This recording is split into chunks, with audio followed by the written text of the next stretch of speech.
Okay, well, hello everyone and welcome. Thank you very much for joining us today for this Building to COP27 forum, the first one of 2022. My name is Victoria Burrows. I am the Director of Advancing Net Zero at the World Green Building Council, which is part of the Building to COP27 coalition, and you'll hear from some of those partners on the call here with us today. So thank you for taking the time to join us today, especially in the context of what's currently happening to our friends in Eastern Europe. Although there is much pain and fear happening right now, this is another reminder of how important it is to work together and to support one another. Humankind can achieve wondrous solutions when we unite and lead with compassion, and that is exactly what we will be doing here today. And I'm thrilled to start this year, or 2022, with the first Building to COP27 forum. So welcome to everyone who's joining us from all over the world, and we look forward to hearing from you later. So we're here today to spend a little bit of time reflecting on COP26 and the historic Cities, Regions and Built Environment Day, which some of you may have been involved in. And then we're going to take this time to look ahead to COP27, of course. This is the commencing of that campaign to Building to COP27. So our agenda takes us on a journey through the context of the Africa COP, what this means for hosting COP27 in Egypt, the potential for climate finance, although we may not have our speaker with us today, so we'll just kind of play it by ear. If we have Ayan Adam from the Africa Finance Corporation, we will keep an eye on whether she's able to join us. And then we have a look at the potential for sustainable development in Africa. And then we'll also share what we think are the current next steps for promoting and showcasing the built environment at COP27. So as always, some of you may have joined the previous forums that we held for Building to COP26. Please do use the chat function and the Q&A boxes to send us questions. We do have some time for Q&A, hopefully at the end. We can take as many of them as we can, and as we share this journey together and we get closer and closer to COP27, we hope to be able to answer more and more of those questions, but we will certainly try and do our best.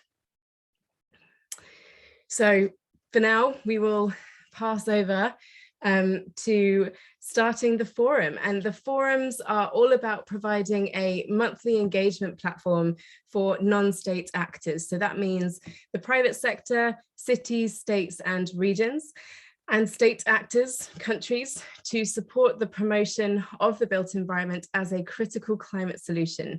And we're doing this alongside the Global Alliance for Buildings and Construction, GlobalABC, who we'll hear from in a moment, and our other industry partners.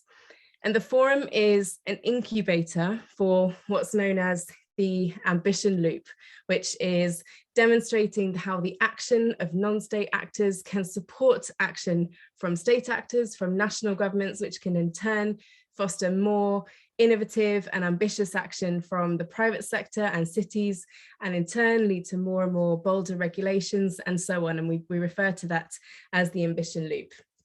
So the forum is convening a powerful coalition of stakeholders and their associated networks to raise ambition from the building and construction sector ahead of COP27, which of course will take place later this year in November 2022 in Sharm el-Sheikh in Egypt.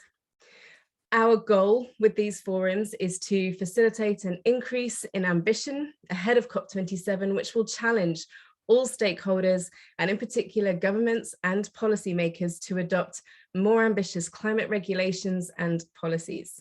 And we're bringing together diverse voices to champion the role of the sector in accelerating change.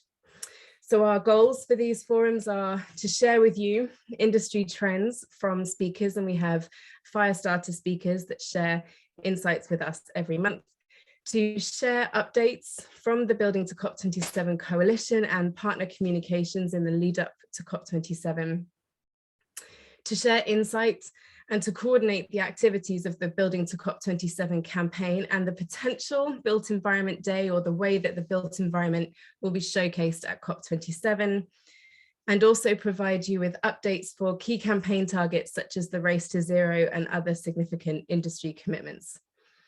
And finally, we are here to unlock advocacy opportunity towards those shared goals and vision for the sector, which we'll share in a moment. So the agenda for today, I've mentioned already, we will kick off with introductions and reflections on COP26. And with that, I will pass over to Christina Gamboa, CEO of World Green Building Council. Hi, Christina. Hello, Victoria. Hello, everyone. It's really good to see those of you who came to last year's Building to COP forums, and also a warm welcome to those of you who are new to this space. So I'm sure you're very busy, and the fact that you've made it today shows the level of dedication that you as leaders have in our sector, and that we can achieve real transformative climate action. So following on the success of cities, regions, and Built Environment Day at COP26, and we are now on the road to Building to COP27 and the campaign. So as a coalition of organizations working to accelerate the decarbonization agenda and the resiliency agenda in the built environment, we're committed to raising the awareness on the role that the built environment has as a critical climate solution, but of course, its role as a central detonator of sustainable development and increased quality of life. At COP27 in Africa, provides us with an opportunity to continue to share that message.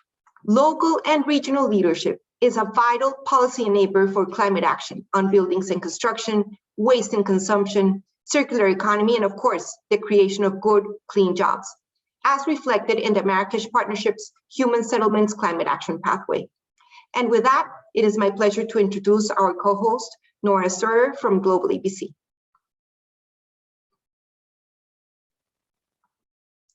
Sorry. Thank you, Christina, and thank you, Victoria. It's a great pleasure to co-host this forum together with the World Green Building Council, continued from last year, from 2021.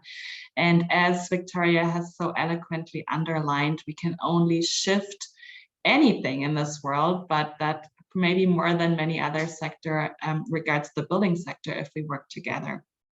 And the Building to COP coalition, now the Building to COP27 coalition, in our minds is an example for such a coming together.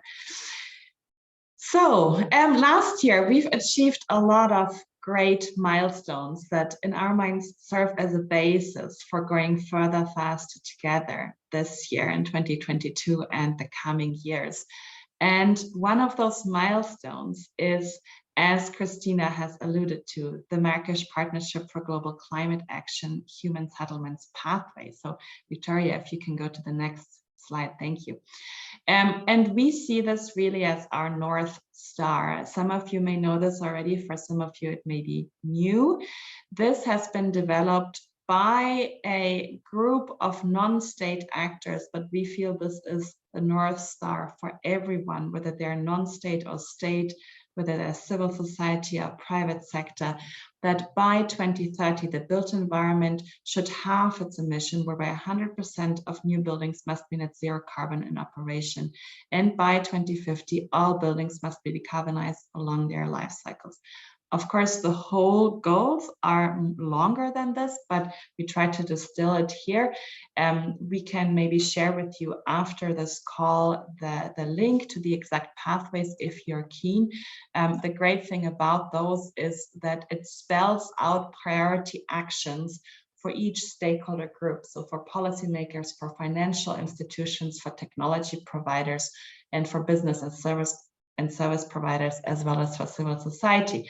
Now, I won't go into detail for all of those groups in the interest of time, and we have some really great fire starter speakers with us today. But just to give you a taste for policymakers at a national level, as well as at a subnational and local level, key actions are for sure around the NDCs, that's for the national level, to really include specific measures. By the way, we have a little update regarding NDCs. You may remember from last year when we released our global status report for buildings and construction that 136 countries have included buildings in their NDCs. Now we're at 146, so 10 more countries. That is good, but it's not enough. So we have an action around that. We have an action around establishing net zero pathway roadmaps. We have an action around Mandatory building codes. Let's remember that only 22% of countries at the moment have mandatory building energy codes in place. That is not enough. Mandate life cycle assessment and collect embodied carbon emissions data, because without that it will be difficult to move. As I said, there are many more actions, and certainly also for the other groups, but I think I will just post the link here in the chat, and everyone is of course welcome to download. This is in the public domain. We encourage everyone to refer to this goal in their work, in their targets, that this is where we need to go together. And with that, I will, unless there are any immediate questions, so let me just check in the chat. Oh, thank you very much for Christina for posting the link. She's way ahead of me. Thank you. With that, I will hand back over to Victoria. Great, thanks so much. Great to have you here, Nora. Thank you. And yes, here we are. This is the vision for the sector, and I really encourage you and endorse you. Thank you for Nora for encouraging you all to incorporate into that work. We hope that we're all on the same trajectory here. We have this vision that has been consensus built and is baked into that Marrakesh partnership. So let's work on that together and question all of our actions in that journey. Okay, so moving on to reflections on COP26, if I could welcome back Christina, please.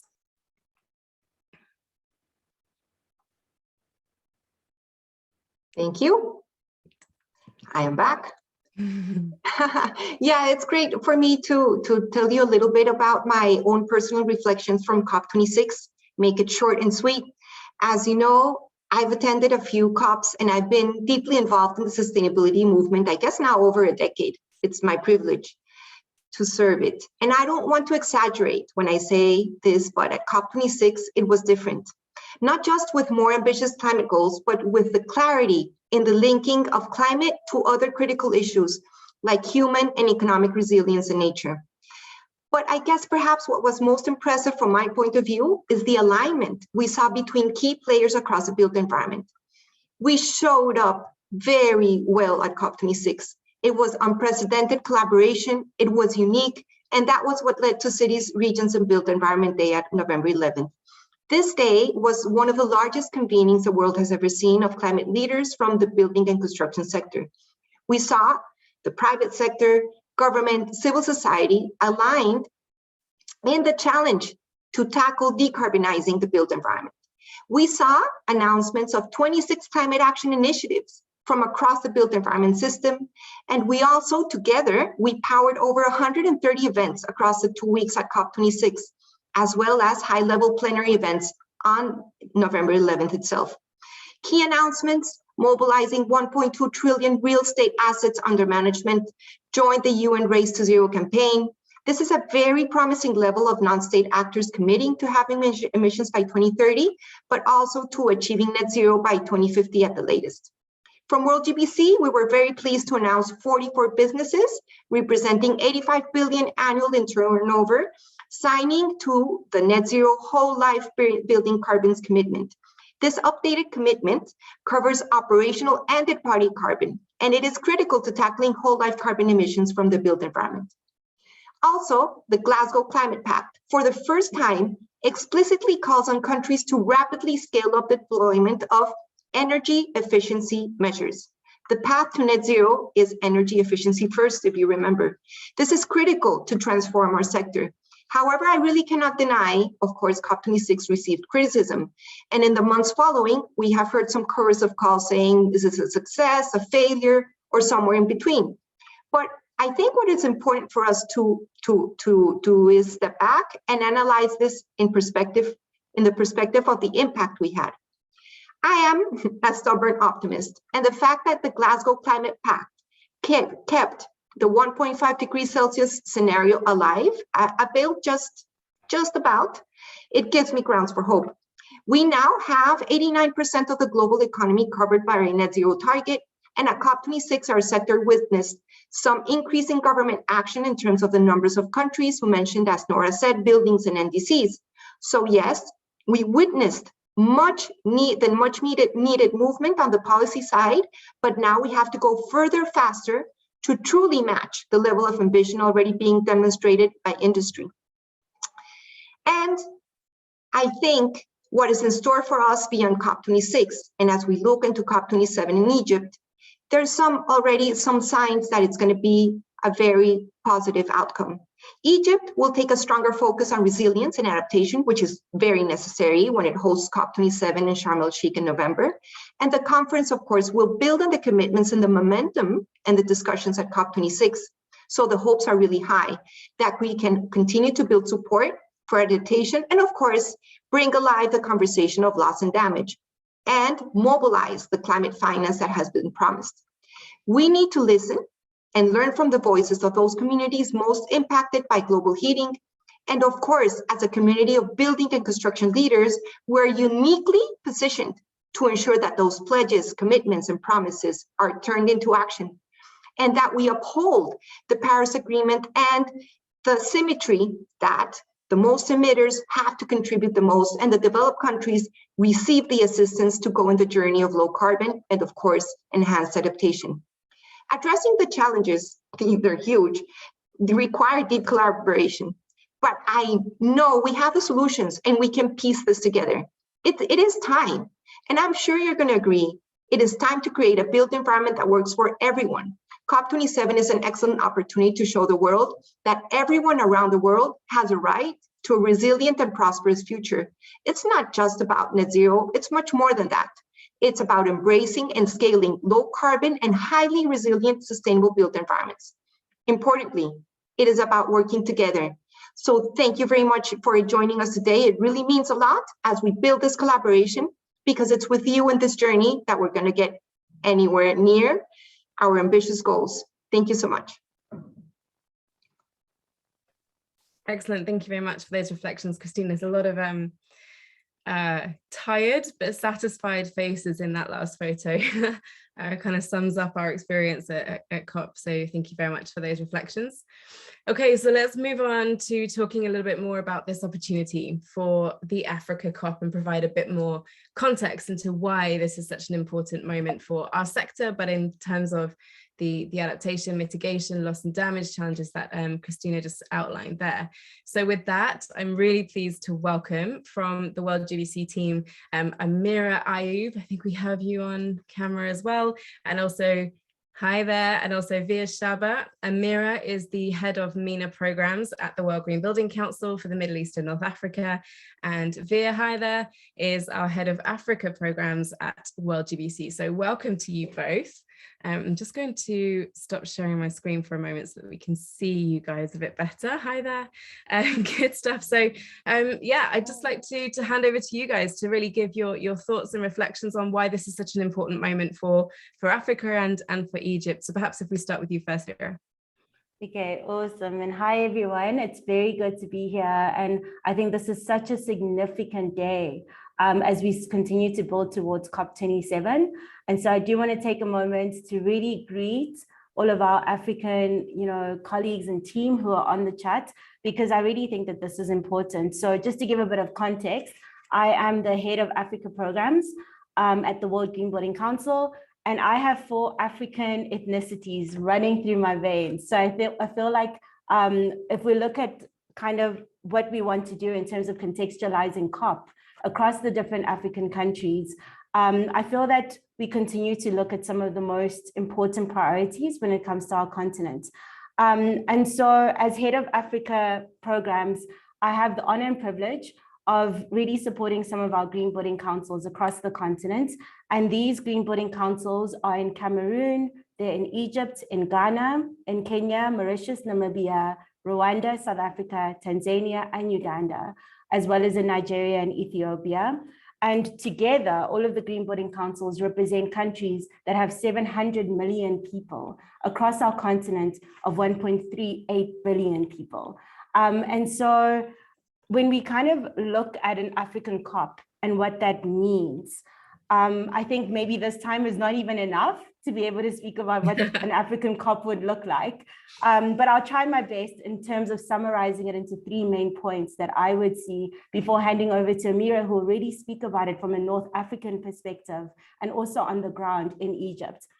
And I think one of the main kind of sentiments that was shared this week by one of the team within WorldGBC is a quote by Paul Pullman. And it says that climate change is sometimes misunderstood as being about changes in the weather. In reality, it is about changes in our very way of life. And if you look at Africa, we are the least contributors when it comes to climate change, but we are the most vulnerable. And with women and children being disproportionately impacted when it comes to climate change. And so I feel that from an African perspective, we always have this kind of saying in terms of it takes a village, and it really does. It's going to take our continent, it's going to take Europe, Asia Pacific, Americas, and really looking at how we can find ways to be able to address climate change from the perspective of climate change mitigation, adaptation, resilience. And one of the topics that really comes up is loss and damage, which really has an impact when it comes to the built environment. And so, as we continue to build towards COP27, it's constantly asking those questions. And then the second thing to look at is really that buildings are a critical climate solution. Africa has got the fastest growing population. If you look at the age of Africa, the median age is 19. That means that 50% of our population is under the age of 19. So the fastest growing cities are actually in Africa. So what does that look like when it comes to green buildings? And what does that look like when it comes to green cities?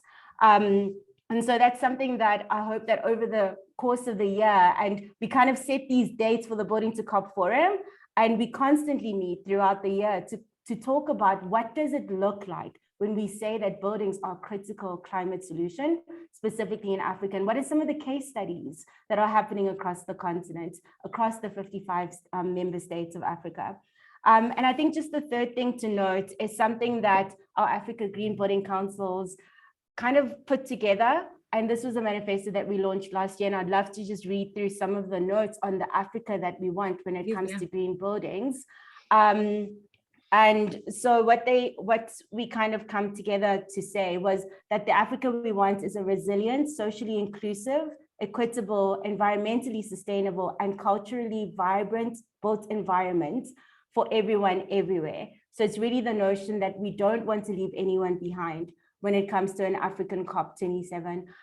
We really want to ensure that we are inclusive, that we are fair, and that we're equitable in terms of building for everyone across the continent. And the second one is really to achieve this by transforming the building and construction sector, an entire value chain across the three strategic areas of climate action, health and well-being, and resources and circularity.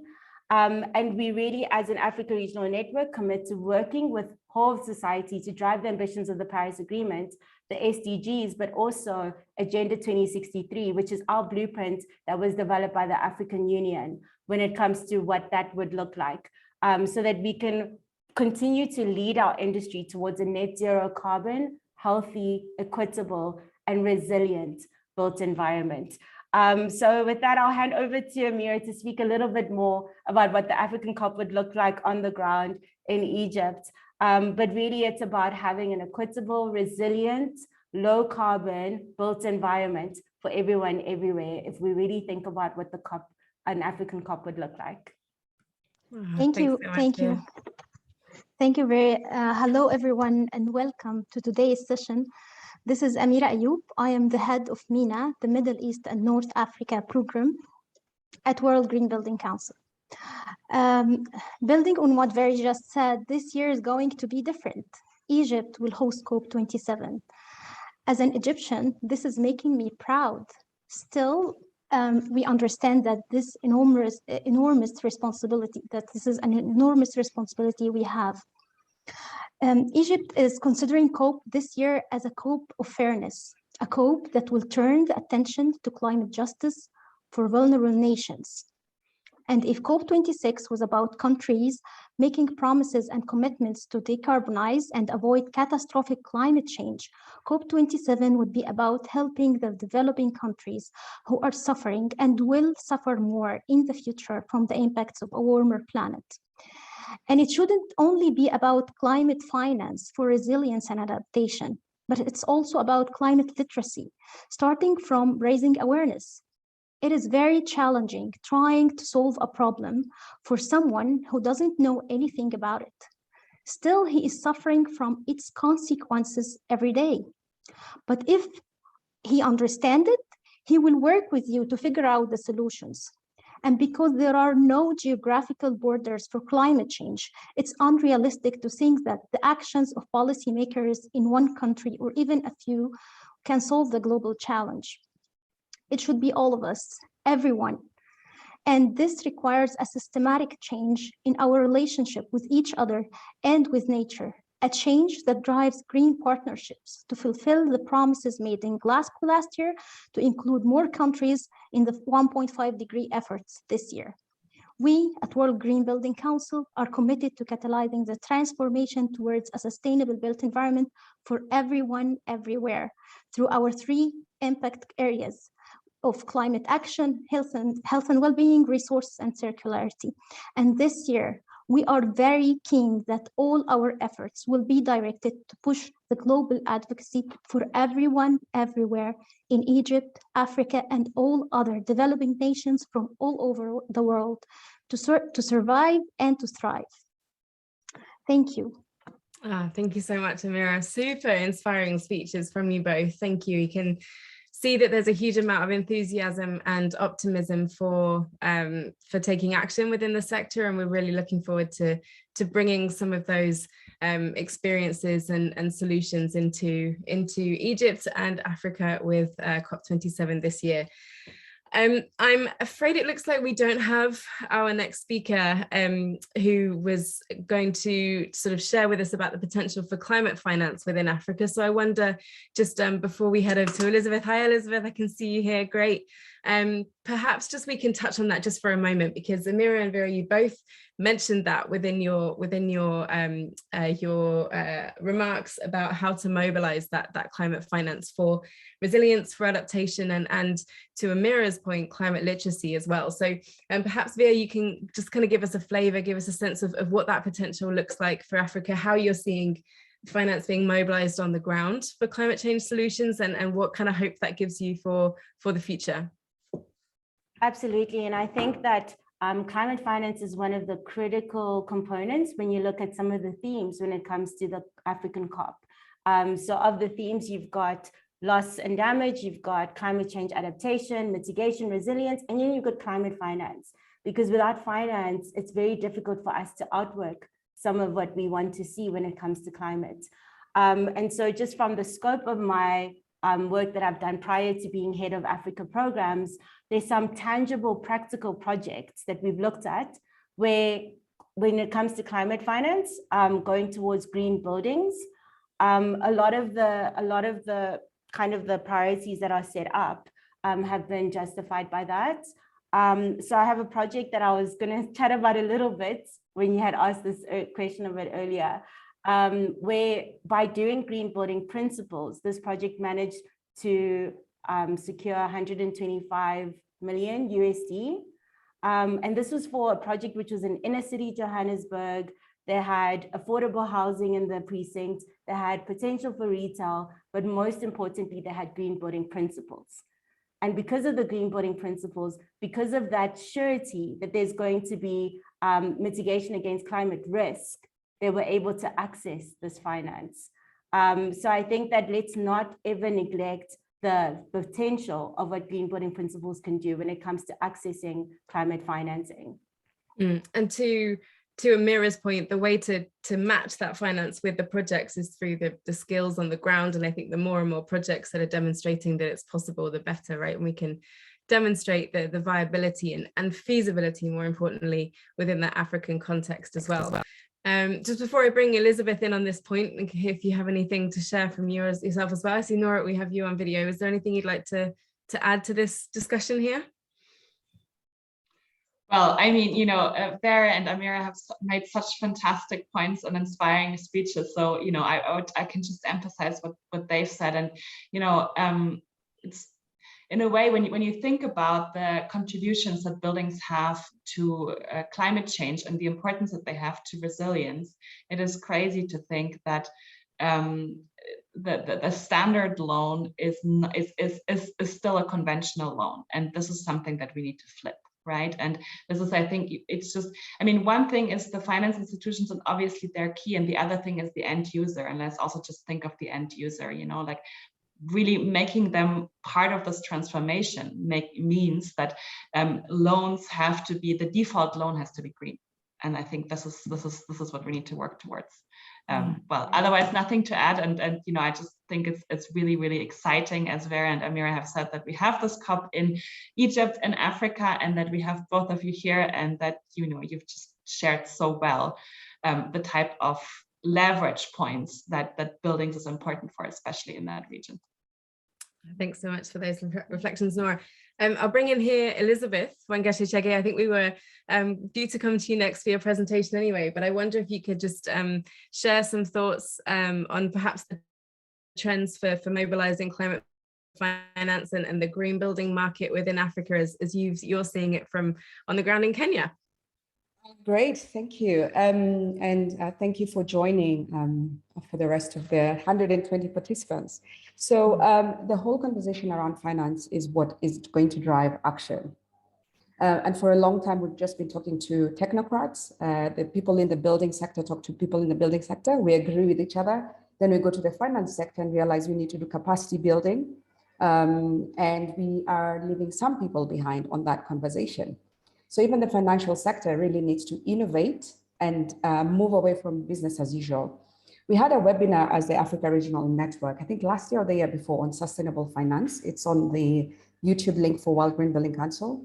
And we saw that there's $24.7 trillion available for efficient buildings in Africa and such economies. But the sad thing as well, and it's, you know, I'll mention this in my presentation, but it's good we're talking about finance now, is that in the World Green Building Council annual report 2021, we saw that less than $3 of every $100 spent goes to efficient buildings. So my question to the financial institutions is, what are we doing with the rest of the percentage of finance? And if we look at Africa, where if finance is driven towards sustainable development, as Vera and Amira have mentioned, then we could definitely get those numbers changing. And hopefully this COP27, this Africa COP, will bring that conversation to the forefront and actually not have a percentage of the finance going to sustainable development. You know, it should be inherent that it's all sustainable development. Thank you. We want to see a percentage, but it needs to be 100. Yeah, exactly. All right. Well, thank you so much, Vera and Amira. Thank you very much for your time and for sharing those thoughts with us.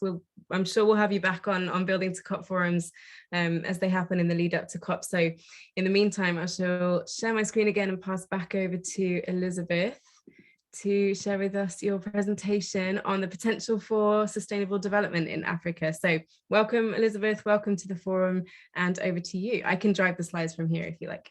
Oh, great. Thank you very much. That will help. So I'm Elizabeth Wangeshi-Chege, CEO and founder of Web Limited, and very soon we'll be spending more time working with Sustainable Energy for All as I continue with my volunteer role as Vice Chair of the World Green Building Council and Chair for the Africa Regional Network. Next slide, please. So it's always good to take a stock of where we are. And we have these statistics from GlobalABC, and the team is also on this call. So in 2019 in Africa, buildings accounted for 57% of total final energy consumption and 32% of total process-related CO2 emissions. So another statistic that's worth noting is that by 2100, UN projections predict that Africa's populations will approach 4.5 billion people. That's equivalent to 2 Chinas and 1 India. So we're looking at the true size of Africa on this, especially on the population front. The role of a smart, sustainable built environment for everyone everywhere is crucial. In fact, it would be impossible to achieve the UN SDG goals by 2030 and the AU agenda. So AU is African Union Agenda 2063 goals, unless the vast potential in the built environment sector is unlocked. Next slide, please. See if I have the control on this. And that's a snapshot of where we are in Africa. A lot of the cities, urban centers, always have sprawling areas, and we have a lot of informal settlements. So more than 80% of the developments that we're talking about will occur in cities and the new cities coming up, but there will be in informal settlements. Yet, according to another WorldGBC report as well, looking at, so the annual report 2021 as well, also talks about the NDCs. So 136 out of 186 countries mention buildings in the NDCs. So there's a lot of NDCs that don't even mention buildings as part of their climate action. And this is why it's crucial to have this forum and show that buildings and the built environment are very much a low-hanging fruit towards climate solutions. Yet efficient buildings, I mentioned before, have the opportunity for green investment of $24.7 trillion. Next slide, please. So I won't go too much into this because Vera has spoken quite clearly on this. We know the Africa we want, and this is in conjunction with Africa Union, the Agenda 2063 documentation as well. So it's good to be on the same page so that we're all targeting the same goal. So for the World Green Building Council and the built environment is that we intend to achieve this by transforming the building and construction sector and the entire value chain across the three sectors that Amira spoke to earlier: climate action, health and well-being, and resources and circularity. And you'll see quite a bit of this in the forums that we discussed. And we'd like to encourage and invite the people on the call as well to see where they fall within these three North Star goals and be part of this journey building to COP27. And beyond talking about it, it's trying to see how there's action on the ground and sharing experiences about that action so that by going to COP27, we are encompassing what's already happening. So with those points, and as Christina said, we can't do it alone. Next slide, please. That's the beautiful coast of Mombasa in Kenya. And the point of this is that at the moment, we're still designing to plans that don't really consider climatic effects. Because by the time we write into our LDCs, it's taken up by the countries, taken up by the ministries now share that. It means the private sector really has to come on board, and non-state actors and the governments themselves, we all have to do it together to shift, to have that paradigm shift, because definitely, we're definitely running out of time. So next slide, please. I like this slide, and this takes me back to where I left off at COP26, and it's actually to show the true size of Africa. We're talking about huge economies. We're talking about, you know, China, the whole of China fitting into Africa, as well as India, the US, Eastern Europe, France, Germany, the UK. That all those countries with the amount of economical resources that have been available fitting into Africa, if we can make that available and actually align it to sustainable development goals and sustainable development, then we will make a difference. And we've already talked about the reach on the numbers of the Green Building Councils. Currently, over 700 million people directly impacted by the work that our Green Building Councils are doing. So there's opportunity to do more within Africa. So this COP really brings the people together. I also wanted to mention that in Africa, we'll have the three largest cities in the world. So Lagos in Nigeria, Dar es Salaam in Tanzania, and Kinshasa in Democratic Republic of Congo. So that is by 2100, each will be home to more than 60 million people. If you can compare that to countries in the rest of the world, you would see that just with those three cities, we're covering countries in the rest of the world. So there's that paradigm shift of looking at the true size of Africa, the resources as well, and the opportunities to actually have more climate action. So the next slide, please. So talking about what we can do, we can definitely align and plan to win, because if we don't plan, we plan to fail. And this is a beautiful image to show that, you know, everybody gets fed by the opportunities that we're creating. So there's the whole low carbon, resilient, fair, equity, justice discussions go beyond the built environment to the people of Africa. And all the different levels, we definitely aim to not to leave anyone behind, and ensure that we're creating those environments and sharing that across from Africa. So next slide, please. The potential sustainable development structured approach. There's a global alliance building and construction roadmap for Africa 2020 to 2050, just looking on the right.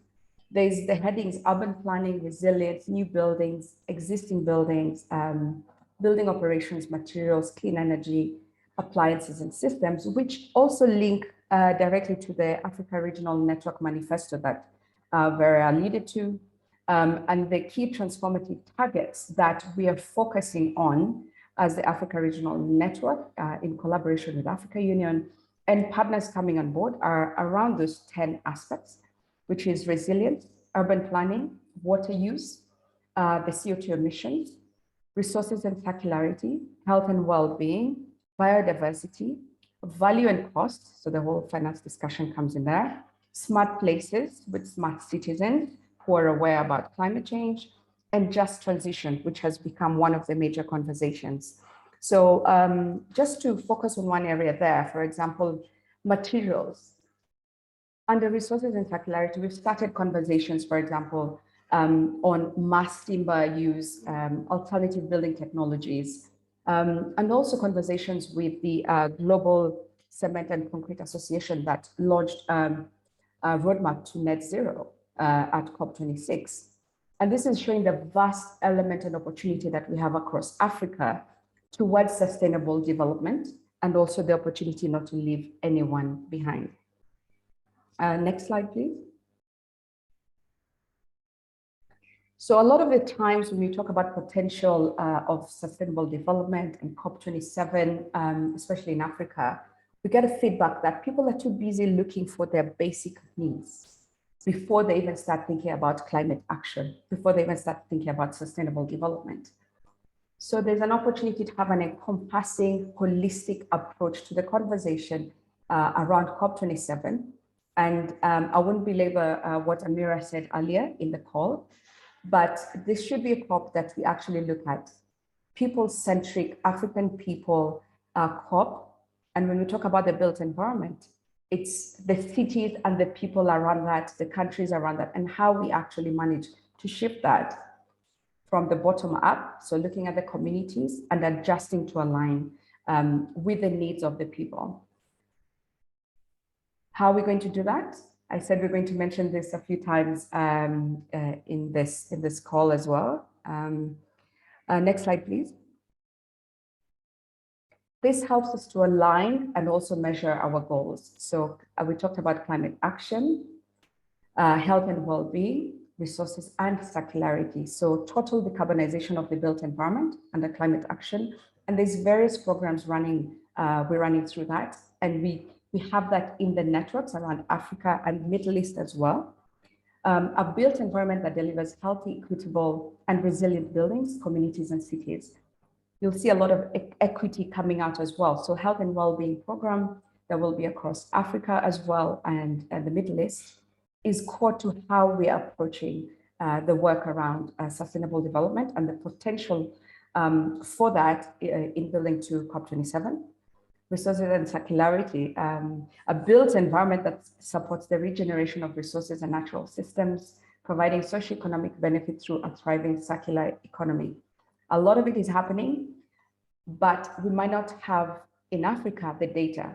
We have a lot of informal sectors. So the opportunity is actually to formalize the sector, rather than having silo data, bring the people together and collaborate as well in order to be able to have these North Star goals, as we call them, as part of our goals across the different 10 areas that I mentioned before that we're looking at in the Regional Network Manifesto. So these are directly linked to the Sustainable Development Goals as shown below, which are more than 80% directly and the rest indirectly. Next slide, please. So as part of talking about the Africa we want, we saw there's an opportunity in the Africa Regional Network to define what we mean by smart sustainable cities. And that definition there is from United for Smart Sustainable Cities, and it was customized to fit the needs of the region. So if you allow me to read that, a smart sustainable city is an innovative city that uses information and communication technologies and other means to improve the quality of life, efficiency of urban operation and services, competitiveness, inclusivity, and integration while ensuring that it meets the needs of the present and future generations with respect to economical, social, environmental, as well as cultural aspects. So when we talk about cultural aspects, in a lot of the African countries, communication has always been beyond the spoken word. We use arts, we use music, we use dance, and we are looking for collaborators, radical collaborators in communicating this, breaking down this message so that the whole conversation around sustainable development and COP is not just for the few, but it actually transcends to the people on the ground. And together we can actually make that shift and transformation that we need. Next slide, please. And this being my last slide, I'd like to welcome those on the call to join us. And we need radical collaboration. We need partners at the regional level. We've defined how we're looking at and approaching the building to COP27. We've got our heads from Middle East and Africa, and there's collaboration across the region because there's COP27, then COP28 will be in the Middle East after that. So wherever I've received queries about how can we come on board and be part of building to COP27, there's a structured way to do that, and we'd like you to get in touch with us. Thank you. So over to you, Victoria. Yeah, thank you so much, Elizabeth, and another super inspiring speech. I'm really empowered and invigorated by the optimism and enthusiasm that you're sharing with us, and I love the call to action at the end. I think we'll build that into the follow-up communications from this forum and try and reinforce that through every single monthly communication that we put out. So thank you so much for sharing your thoughts, and yeah, we hope that we can bring some of that to life. And I love the idea of promoting sustainable development through dance. I think we can definitely try to put our heads together for that. Thank you so much for joining us, Elizabeth. So I'm going to pass over to Nora again. Hi, Nora.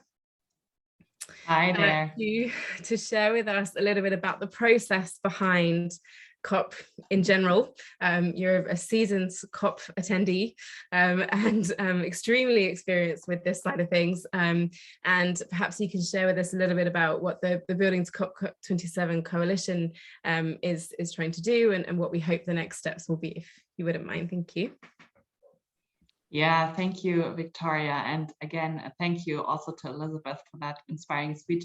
Yeah, I mean, a dance for sustainable buildings, that would be really nice. That would be another example of radical collaboration. So maybe this is another thing for the Building to COP27 coalition to do. It would certainly maybe be a breath of fresh air among the events that we often aspire to. But anyways, so what Victoria alluded to, indeed, the Building to COP27 coalition, one of our aims is to put buildings on the spot, to put it on the agenda, to make sure that everybody that is aware that we cannot achieve a climate transformation, we cannot achieve the Paris Agreement, we cannot achieve the commitments made in Glasgow without the built environment, without buildings and construction. And as Christina said really well, we have achieved a big milestone towards that at COP26, but we can do more, we need to do more.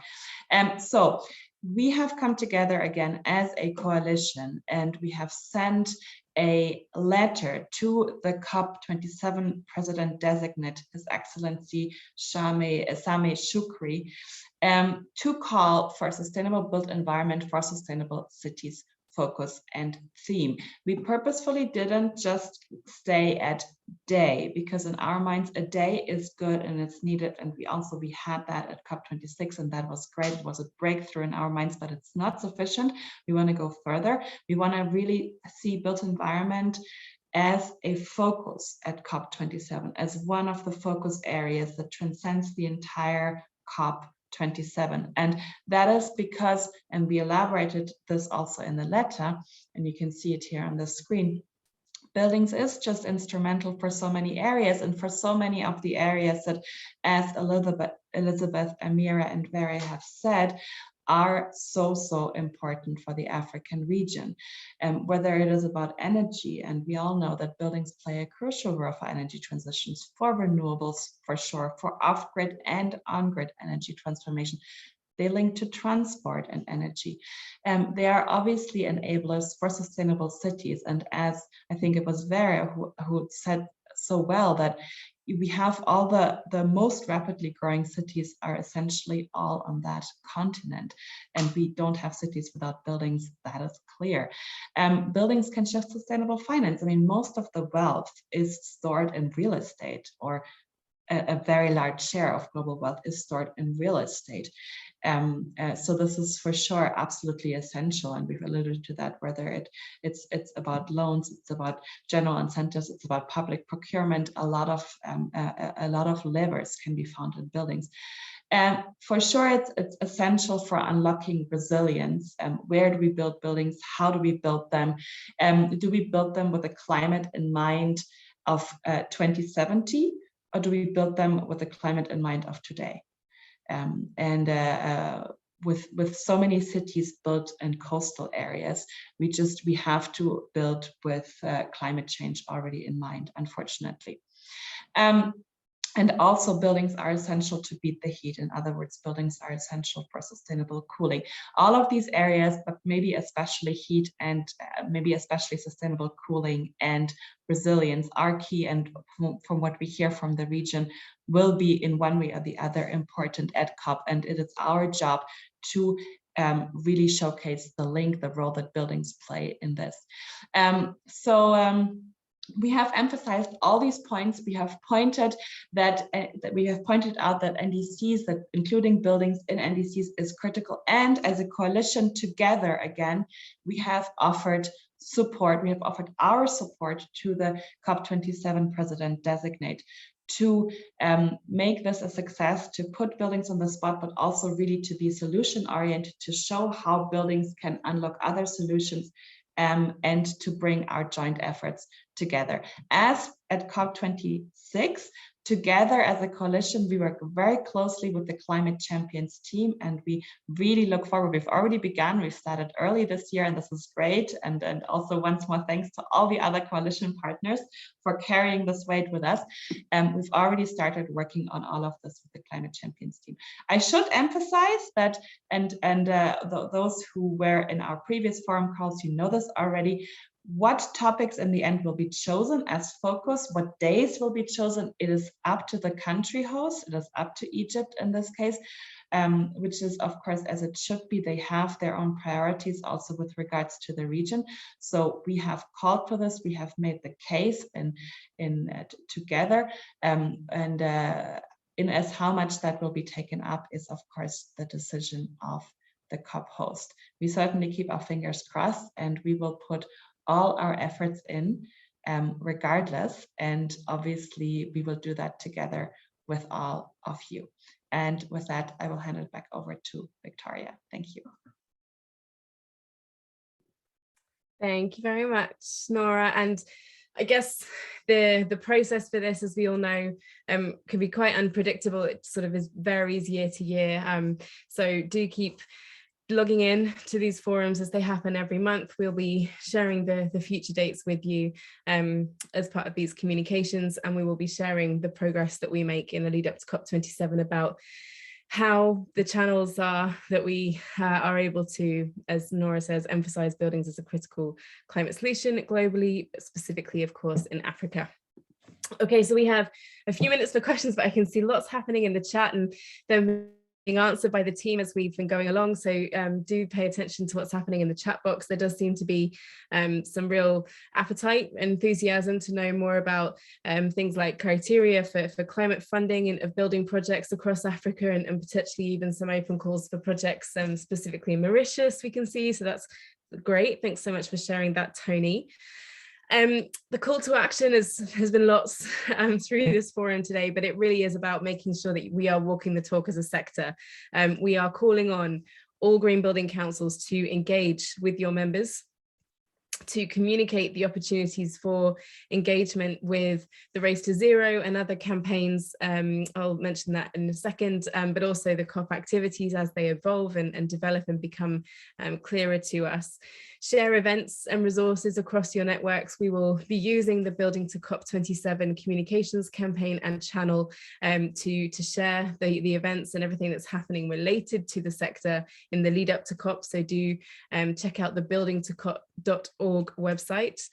If you are someone who is from the private sector, we encourage your organisation to join the Race to Zero, which is the high-level climate champions campaign to demonstrate non-party action towards decarbonisation across the full economy.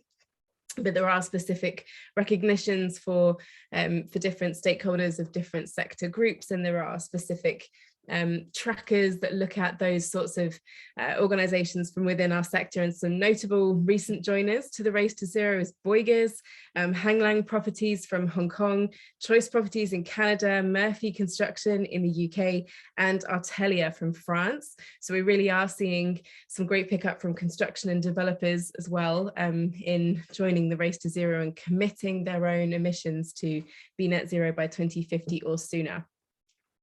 We encourage you to share your stories of ambition and action. As we've heard, they can be extremely powerful and demonstrate the possible. We want to prove that this can be done already within Africa, Egypt, and more broadly across the world.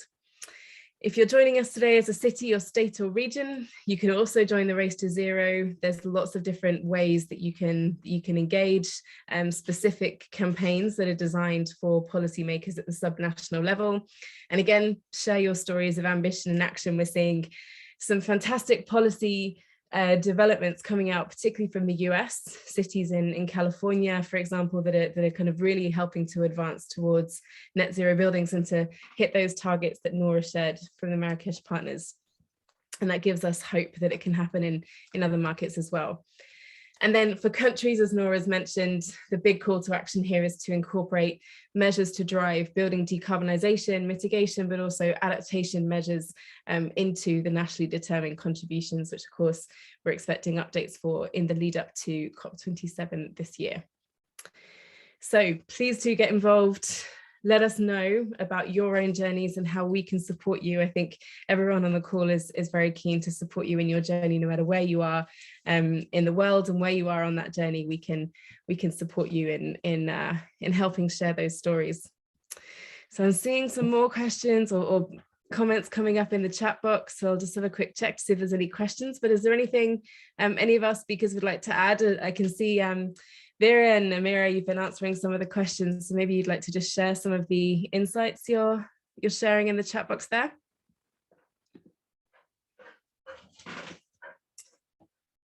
Ooh, actually, I have a question here for Amira. Do we still have Amira? Yes, I'm here. Hi there. There's a question in the Q&A box that is asking about the steps Egypt has been taking towards sustainability and human well-being. Wow. Perhaps you could share very quickly in the last couple of minutes before we close some of the Greening Sharm el-Sheikh initiative, perhaps, that's underway right now. Yes, currently Egypt is working on Greening Sharm el-Sheikh project, including some of the initiatives to have like solar panels and greening the infrastructure of Sharm el-Sheikh. As well, we have Egypt Green Building Council. It's currently collaborating with the Egyptian government to work on Hayat Karima project, Decent Life, to enhance the lives and the health and well-being of more than 120,000 housing units. So I think that the involvement of Egypt Green Building Council on this project will have a very good impact on occupants or on all the homeowners' health and well-being. So I think that this is mainly the initiatives that we are currently working with with Egypt. Excellent, thank you. Some promising signs there. I think, you know, the kind of overarching message that seems to be coming from all our speakers here is that, you know, we need to be making the right choices when they come up, right? And to really help advocate for those better developments, better constructions, better performance of buildings on the ground, and help to implement some of the solutions that have been progressing worldwide, and how can we bring them to life as business as usual, right? Excellent. Well, thank you so much, Amira. Yeah, I'm sorry about that. She's telling us that the hour is up. Thank you so much for joining us at the forum today. Please do continue to follow our communications. Check out the latest news and events and activities that we share at buildingtocop.org, and we will see you on the next Building to COP27 forum. Thank you very much. Thank you so much for joining us today. Please do reach out if you have any more questions, and we look forward to sharing this journey with you. Thank you very much.